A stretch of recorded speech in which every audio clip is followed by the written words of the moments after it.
where it became real. And being in an agony, he prayed more earnestly, and his sweat was as it were great drops of blood falling down to the ground.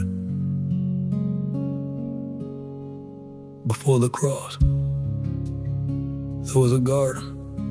Before the nails, before the crowd, before the suffering that everyone saw, there was a moment no one really talks about enough. Jesus in the garden, alone, praying. And the Bible says he was in agony, not just praying casually, not just speaking words, agony, so deep, so heavy, that his sweat became like great drops of blood falling to the ground. That's not normal, that's not light, that's weight, that's pressure. That's the moment where everything became real, because in that garden, Jesus knew exactly what was coming. He knew the pain, he knew the cross, he knew the suffering, but more than that, he knew the weight of sin, not just one sin, not just a few, all of it. Every sin that has ever been committed, every lie, every failure, every hidden thing, every moment we chose ourselves over God, all of it. And in that garden, he began to feel it. That's what made him cry out, "Father, if it be possible, let this cup pass from me." He wasn't afraid of the nails. He wasn't afraid of men. He was facing something far deeper, the full weight of sin and separation, something we can't fully understand. But then he says something that should stop us. "Nevertheless, not my will, but thine be done."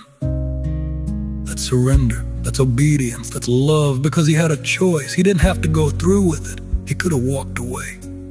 But in that moment, in that garden, he chose the will of the Father. He chose the cross. He chose you. He chose me. And here's something we need to understand.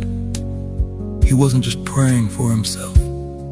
He was praying for us, for every person who would ever come to him, every broken life, every sinner, every person who needed saving. That includes you.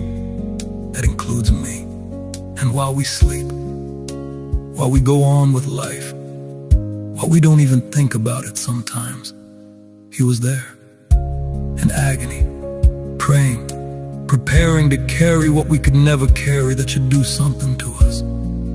Because we talk about the cross, but the decision was made in the garden.